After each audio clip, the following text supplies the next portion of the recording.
सुरक्षेच्या विषयामध्ये आज पण इस्रायलचा कुणी त्याच्या कुणी नादाला लागत नाही.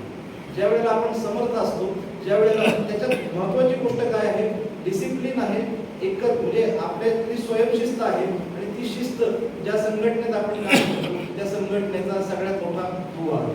म्हणजे त्या संघटनेमध्ये आपल्याला एकच गोष्ट शिकवली जाते, ती म्हणजे शिस्त शिकवली जाते आणि एकत्रित राहणं हे आपल्यासाठी तर सगळ्यात महत्वाचं आहे. एली कोहेन जे मगाशी नाव घेतलं होतं मी, तर त्यांच्याकडे जसे आपल्याकडे जसे बहिर्जी नाईक होते, हा एक आधुनिक काळातला बहिर्जी नाईक होता. हा इस्रायली माणूस होता आणि इस्रायली माणूस त्याची आई सिरियन होती आणि ज्या वेळेला हा माणूस ज्या वेळेला एली कोहेन म्हणजे अर्जेंटिनामध्ये गेला, अर्जेंटिनामध्ये गेल्यावरती तो मोसादचा एजंटच होता आणि मोसादचा एजंट असल्यामुळे त्याला पाठवलं आणि अर्जेंटिनाला पाठवलं.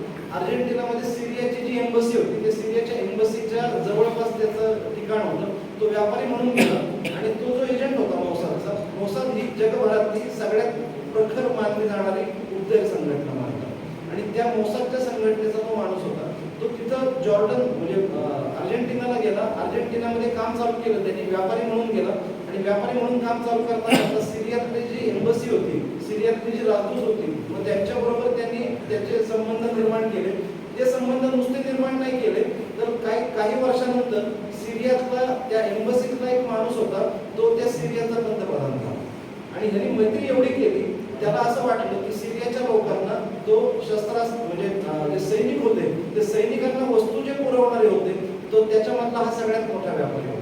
आणि ज्या वेळेला हा व्यापारी म्हणून त्या सिरियातल्या लोकांना, व्यापारी म्हणून ज्या वेळेला मिलिटरीतल्या लोकांना खुश ठेवण्यासाठी पार्ट्या देत असेल, काम करत असेल, त्यांचे कॉन्ट्रॅक्ट घेत होता, रितसर व्यापार करत होता आणि व्यापारामधनं त्यांनी त्या सिरियाच्या लोकांवरती म्हणजे सिरियाच्या लोकांना त्यांनी सगळ्या गोष्टी दिल्या, म्हणजे त्यांच्याबरोबर मैत्री केली. एक वेळ अशी आली की सिरियामध्ये त्याला तो जो माणूस होता त्याला संरक्षण मंत्री करेपर्यंतचं त्याला पद मिळालं होतं, पण त्यांनी ते संरक्षण मंत्री पद घेतलं नाही आणि संरक्षण मंत्री आता पुढचा संरक्षण मंत्री कोणाला करायचं तर ह्या मोसादच्या एजंटला एली कोहेनला करायचं असं ठरवलं. त्यांनी एक गोष्ट केली की तो आपल्या देशाला सगळी माहिती तर पुरवतच होता. एली कोहेनने अजून एक गोष्ट केली की तिथं एक जो पार्ट आहे इस्रायलमध्ये आता जो आहे त्याला गोलन टेकड्या म्हणतात. हा जो पार्ट होता तो सिरियामध्ये आले होता आणि ह्या ज्या गोलन टेकड्या आहेत त्या टेकड्या उंचावरती होत्या आणि सिरियाचा अख्खा इस्रायलचा अख्खा पाणी पुरवठा जो होणार होता तो या गोलन टेकड्यांमधून होणार होता. म्हणजे गोलन टेकड्यातूनच पाणी सिरियामध्ये येतं. जसं काश्मीरमध्ये आपण झेलम नदीवरती धरण बांधलं किंवा झेलम नदीचं पाणी पुढे जाऊ दिलं नाही तर पाकिस्तान अख्खा उपाशी मरेल, त्यांना पाणी मिळणार नाही. तसंच बांगलादेशमध्ये तिस्ता नदीवरती जर आपण धरण बांधलं आणि एक थेंब जर दिला नाही तर बांगलादेश गुडघे 4 दिवसात टेकत आपल्यापर्यंत येईल, पाणीच त्यांचं बंद होऊन जाईल. त्या 2 महत्वाच्या नद्या आहेत.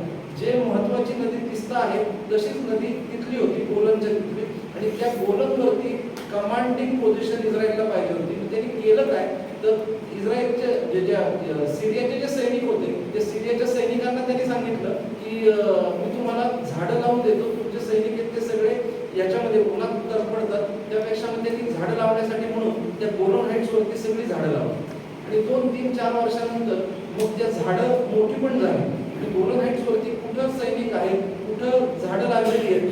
म्हणजे ज्या वेळेला 67चं युद्ध झालं त्या 67च्या युद्धामध्ये त्यांनी फक्त एवढीच इन्फॉर्मेशन दिली की तुम्ही जिथं जिथं झाड आहेत तिथं त्यांचे बंकर्स आहेत त्याच्यावरती तुम्ही बॉम्बिंग करा, ते सगळे सैनिक मारले आणि गोलन हाईट्स ह्या इस्रायलच्याकडे आल्या.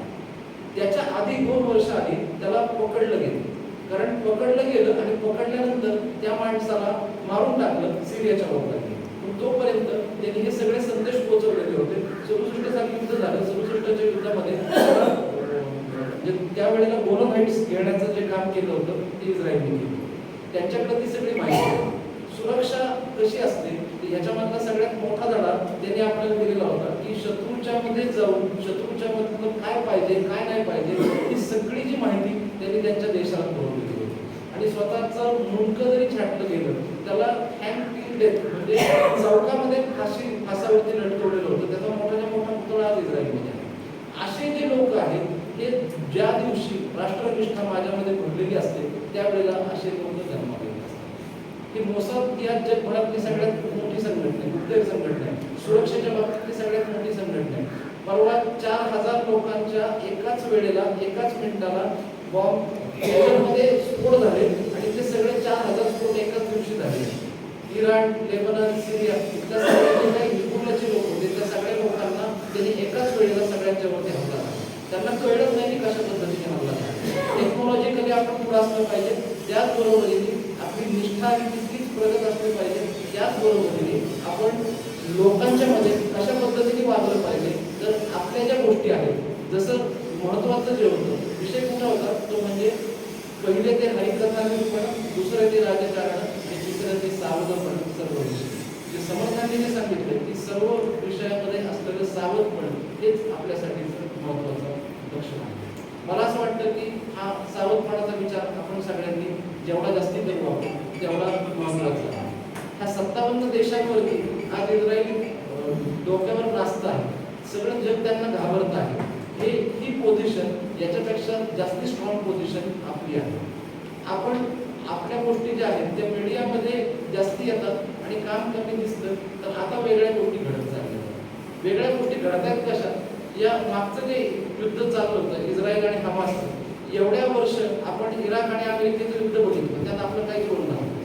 आता इस्रायल आणि हमासच्या युद्धामध्ये आपला रोल काय आहे जर विचारलं तर माझ्यासाठी आनंदाची गोष्ट आणि आपल्या सगळ्यांसाठी आनंदाची गोष्ट अशी आहे की इस्रायलला जे पुरवली जातात शस्त्रास्त्र त्यात भारत पुरवतो.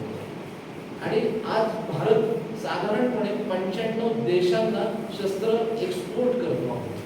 आपण 95 देशांमध्ये शस्त्र एक्सपोर्ट करतो आहोत. इस्रायलमध्ये जी शस्त्र मध्यम पल्ल्याची जी शस्त्र वापरली जातात त्याला एक्सपोर्ट करणारा जे ज्या सुरक्षेबद्दल सगळ्यात जास्त महत्त्वाचं म्हणजे त्याला महत्त्वाचं मानलं जातं त्या इस्रायलपेक्षाही आपल्याकडची सुरक्षा व्यवस्था ही जास्ती चांगली आहे. पण एकच गोष्ट आहे की ह्याच्यामध्ये आपल्याकडं असलेले अनेक घरभेदी लोक आहेत आणि या घरभेदांपासून आपण कसं वाचायचं हे आपल्याला कळलं पाहिजे.